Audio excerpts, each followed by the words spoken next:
Shalom saudara-saudara yang terkasih dalam Tuhan. Pada kesempatan hari ini kita akan mendengarkan kebenaran firman Tuhan yang terambil dari Daniel 1 ayat 1 sampai 21. Pastinya teman-teman semua tidak asing dengan cerita Daniel ini, apalagi dalam Daniel 1 mengenai di Istana Babel.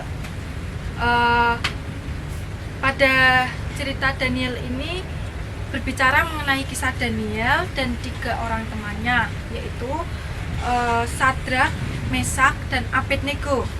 Mereka adalah seorang pemuda yang pada awalnya takut akan Tuhan. Mereka juga selalu diberkati Tuhan, mereka diberi hikmat oleh Tuhan juga. Sebelum masuk ke dalam istana raja, mereka dikenal sebagai orang yang pintar, takut akan Tuhan, dan pada dasarnya mereka juga selalu bergaul dengan Tuhan. Mereka selalu memuji, menyembah, dan memuliakan nama Tuhan. Tapi setelah mereka sampai ke istana raja, raja menyambut dia dengan penuh pelayanan yang baik. Tetapi pada saat mereka datang, mereka diberikan sebuah peraturan bahwa setiap raja menyambut orang yang datang, mereka harus memakan dan meminum apa yang disediakan raja. Tetapi di situ Daniel dan teman-temannya menolak karena tidak ingin menajiskan dirinya, karena tidak tahu yang disediakan makanan dan minuman itu halal atau tidak, melanggar hukum Taurat atau tidak. Maka dari itu Daniel menolaknya, dan Daniel di situ dilayani oleh seorang pelayan. Di situ Daniel bernegosiasi dengan pelayan tersebut.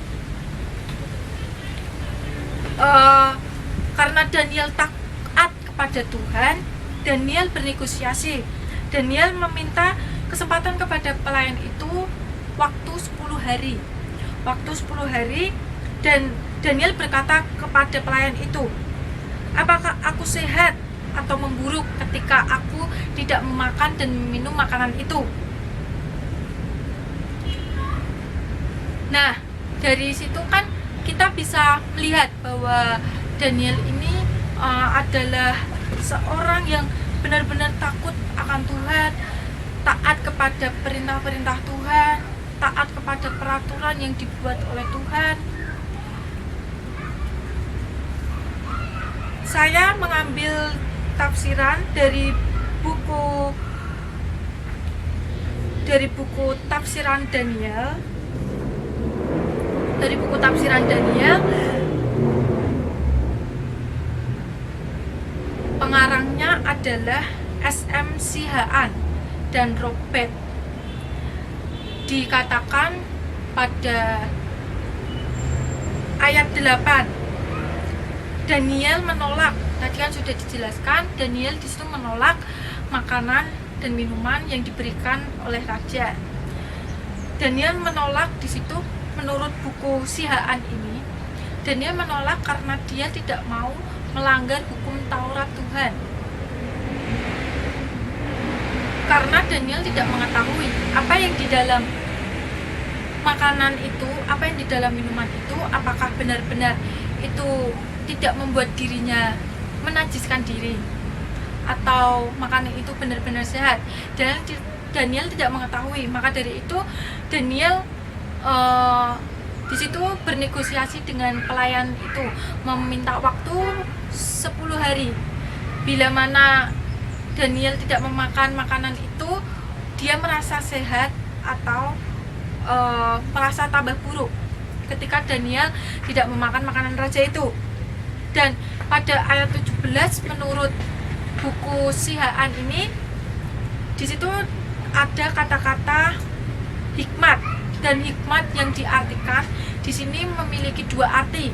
Yang pertama, merujuk kepada tradisi pada waktu itu, dan ajaran orang Kasdim. Jadi dapat diartikan di sini memampukan Daniel mampu mengartikan mimpi. Dan pada ayat 21 itu disebutkan tahun pertama pemerintahan Korsai. Ini terjadi pada tahun 538 sebelum Masehi, sesudah Korsai menjadi raja di atas Babel.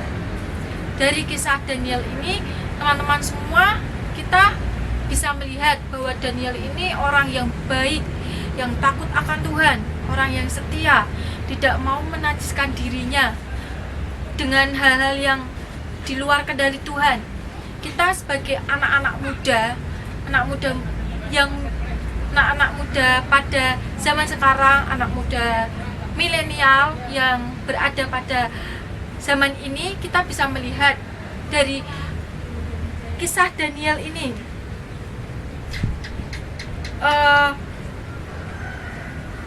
sebagai anak muda, anak milenial, pada dasarnya kita memang sudah taat kepada Tuhan, kita sudah takut akan Tuhan, kita mau